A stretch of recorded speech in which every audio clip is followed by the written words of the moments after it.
Well, hello and welcome to another episode of the Terri Cole Show. As always, I am so happy that you are hanging out with me today. I want to start this episode with a question. When you have big or small issues or ruptures, as we call them, in your relationship, how do you manage them? Do you, A, act like they're not happening? And if you're the one who feel like you caused the rupture, maybe you act really nice to the other person in hopes that you won't really have to talk about it. Or do you avoid it altogether? Or do you blame them for being too sensitive? These are all ways that I've seen clients over the past 25 years managing conflicts and ruptures, and really they're not the best. So if you are nodding your head, then today's episode is for you. In this video, I'm going to break down what relationship ruptures are, and then I'm going to give you a couple of quick steps that you can take in the moment to sort of make something small not become something enormous, which tends to happen. Hey, if you're new to my channel, please introduce yourself below because we are a friendly bunch and I would love to say hello to you.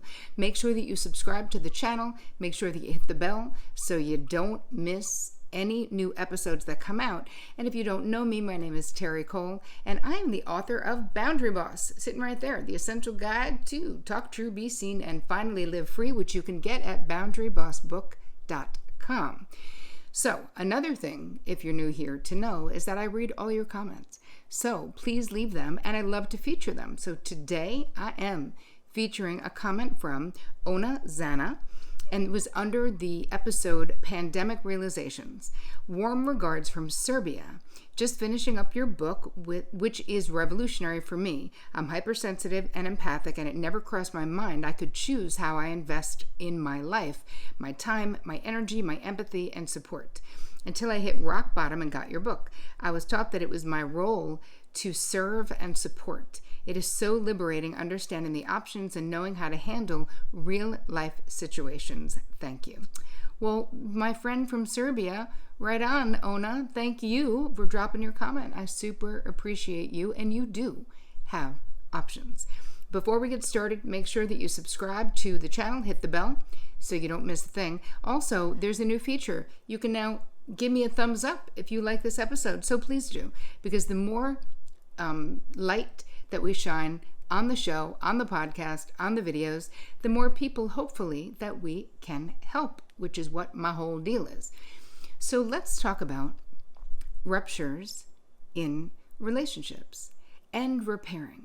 So from a therapeutic point of view, we refer to it as rupture and repair, and the repair part is an incredibly important aspect of creating a durable relationship, one that can last. But if you are conflict avoidant, if you are an indirect communicator, so instead of saying how you really feel, you're sort of slamming doors or rolling your eyes or heavy sighing to show your annoyance, none of those things will repair a rupture. So first of all, let's just normalize the fact that shit happens in relationships. Like, we get on each other's nerves. We have misunderstandings. Some days we have really crappy days, even in really good relationships. So I think that we have to normalize having ruptures because these can be big things. And, from a boundary standpoint, I would call the big things, if it's something that is huge or really important to you, it's more like a non-negotiable, right? That is a deal breaker for you, let's say. But then we have a zillion of these all day, every day experiences in our relationship. And so let's just normalize the fact that getting pissed off at each other or having a misunderstanding or being frustrated or annoyed and feeling disconnected, because here's what is actually a rupture. It's where you're disconnected, that there's miscommunication or misunderstanding or anger, and it breaks. Why we call it a rupture is that it basically disconnects us from our person. So a lot of times, if you were raised in a family system like I was, that you weren't allowed to be angry, it's really hard to, obviously I've been in therapy for like 35 years, so I can do it now, but not in my 20s, I couldn't honor how I really felt if I was angry about something or if I was upset about something. So that is a skill set that we really need if we're going to handle ruptures.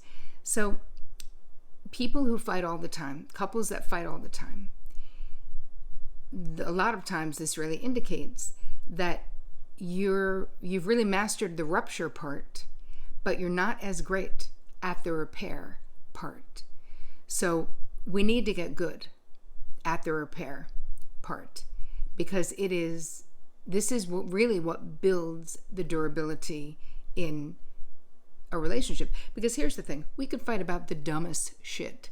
Anybody? I mean, do you ever just fight about stuff where you're like, why am I having a power struggle about where the salt goes and telling him he knows where it is? Why is he asking me? Like, it's not about that. It's really always about how well or if we repair. And this is for both people. So think about the rupture as the break in connection between you for whatever, right? And if we have a lot of ruptures without the repair, which is the part where we try to understand each other better, we come back, we try to say things that soothe the other person rather than provoke them, then you end up with a lot of resentment. And resentment is incredibly corrosive in a relationship. It really actually scratches away at the foundation of what you've built. So I want you to think about rupture and repair as basically learning how to fight well, so to speak, or how to manage the whole thing. Because the fight, again, it might even be something important, but the health of the relationship so much of the time is really based on how well you manage that conflict. You know, when my husband and I were first together, Vic and I was more of an avoider. And I was the person. Why did I say at the top of this, are you someone who you feel like you did something kind of mean or, said something snappy, and then I'll just be extra nice rather than repair, rather than say what happened or just simply apologize, like normalizing being sorry. But that's really not exactly the repair that I'm talking about, because emotionally there's a whole process that happens. And through years of work and couples therapy we've been through, and my own work, I'm able to see a shift in him if I say something, or if we're having an interaction and he's starting to shut down. I can tell by the look on his face. And instead of not understanding or provoking him more, like, what's your problem, I'll say what I know. It will be soothing to him. And here's the thing. There is no one size fits all. And in the little downloadable guide, I will give you ideas of things that have worked for clients of mine and things that have worked for me and things that work in my marriage. But you have to know your person, because the things that soothe me if I'm having an issue with Vic are not the same things that soothe him, right? What we want is to create more calm in that moment in our connection, because we can really almost stop the rupture from fully rupturing, right? It can sort of just be a small thing where if Vic says to me, hey, it's everything's going to be okay. We'll just talk about this. It's okay. Like, there's something about that. Now, that might be triggering for someone else. For me, him just being able to basically say, like, no matter what this is, we're okay. Because it isn't just like it's going to be okay. I need to know that he feels that even though we're in conflict, because I came from an avoidant family, that we are okay. So if he's like, babe, we're okay. We'll talk it out. It's okay. I feel a relief where I'm open to talking it out. So, and with him, if I said that doesn't work, when I see him shutting down, I'll say, hey, what's happening right now? I'm here. I'm not going anywhere. And that will be calming to him. Like, I'm here. I'll make tea. Why don't we talk about it? I try to normalize it if it gets hot between us.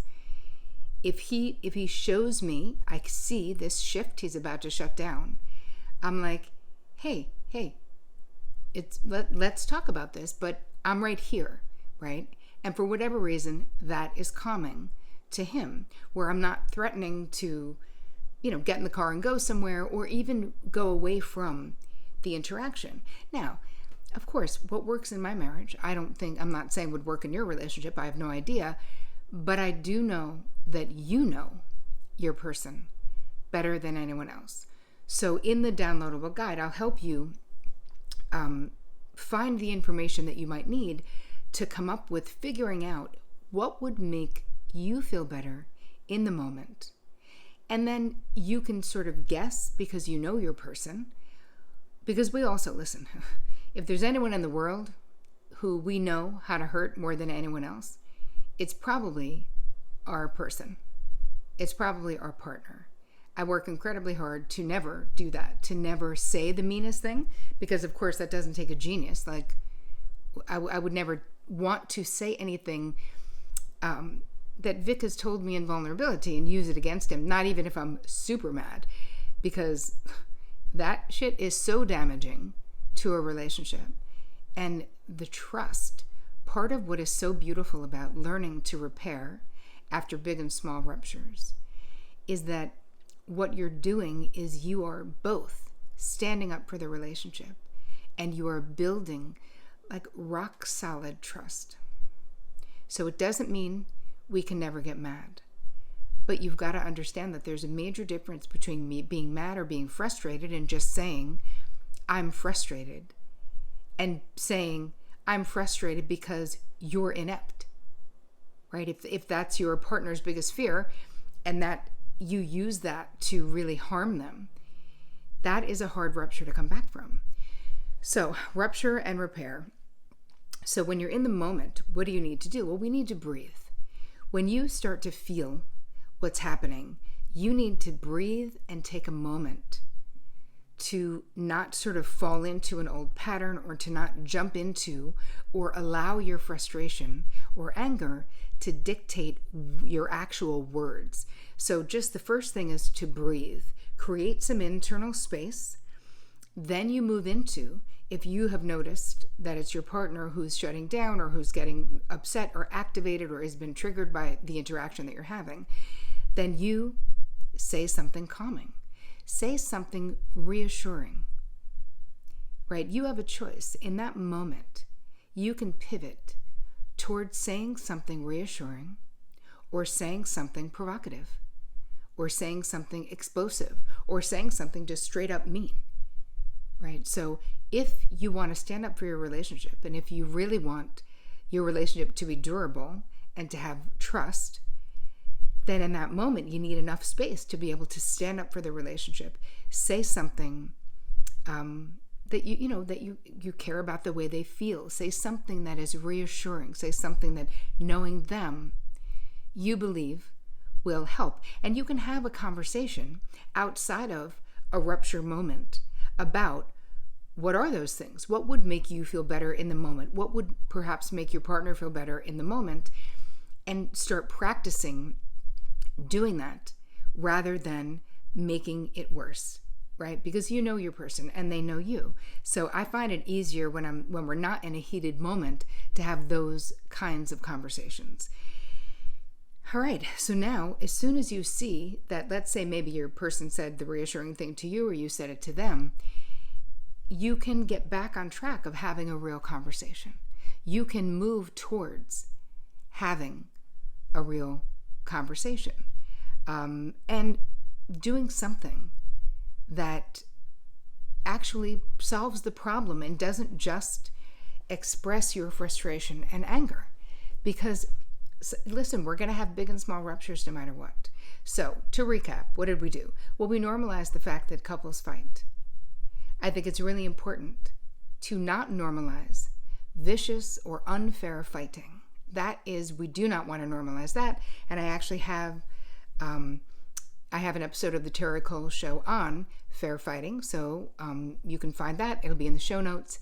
Because if you need a refresher on what is fair and what is unfair. And again, all of these things that I'm teaching you, this is about how do you stand up for your relationship and stand up for yourself, right? But when you are in a committed relationship and you're committed to it being good, not just easy, but actually good, this requires us to do some work. And so I like to think of it that whoever is in the most compromised emotional state at the moment, the other person has got to stand up for their relationship. So if I see that Vic is already shutting down, then that's my cue that even if I'm irritated or frustrated or aggravated, that I need to say something calming so that he doesn't go away in anger, and that we don't have something that could last 37 seconds or 3 minutes last 3 hours, 3 days, or a lifetime. Right? Because we don't want to always be in this like low-key, aggravated state. And when we are never or not often repairing after a rupture, it really is a cumulative effect on the relationship. But it's both people's responsibility in a relationship, because there's two of you, and then together there is the union. So so many decisions I make, all of them in fact, in my life, unless it has nothing to do with my husband, I think, how will Vic feel about this? How will this impact my marriage? If I take a show that shoots in LA, but we live here, like, I would, of course, never do that without talking to him. But it's always on my mind, because I've been with Vic for almost 25 years, and we have a great thing. But we have a great thing because we both want to have a great thing. We work at having a great thing, and I'm happy to do so. But that's how you keep it good. You don't assume that it'll just be good magically on its own, because I don't think so. Even if you had a really great union to start, you have to talk to each other. There's got to be maintenance. You've got to think about, you've got to tap into what's right about your person, because, we have the negativity bias that makes us remember the crappy things 5 times more easily than we remember the good. So Vic and I do a gratitude thing every night on our favorite frame of the day, where we just talk about what are the 3 things that we're grateful for from that day, and what is our favorite snapshot of the day, the favorite thing that happened. And then we wake up in the morning and we talk quickly about what is our intention for the day. And we meditate together, and then we get on with our day. But these are rituals that, and I'll put those in the show notes as well, in the downloadable guide, not the show notes, the downloadable guide that you can get with this episode, because they work, right? And they're fun to do, but it helps my mind too, because it's very easy to focus on what's wrong and what's annoying for anyone, even if you're an optimist. It's easy, especially after the last 2 years we've all experienced together. So I would love to know what you think about this. I hope that this episode really added value to your life, made you think about how you could be more active in making sure that there is repair after rupture in your relationship. Please leave me info. I want to hear what you have to say about this. Did it work? What do you do after you have a rupture? Also, I am doing a really, really special webinar with one of my besties, Lara Riggio, who is the most phenomenal energy expert. And we're going to be talking about managing your feelings, right? How can you have better control and a deeper understanding of what you feel, which is kind of in perfect tandem with the topic of today's episode. So all the information that you need will be in the notes about my masterclass with Lara. It's really about emotional self-regulation, and she and I hit it from 2 different angles, and I think you are going to love it. So in the meantime, go do some repairing in your relationship, and as always, take care of you.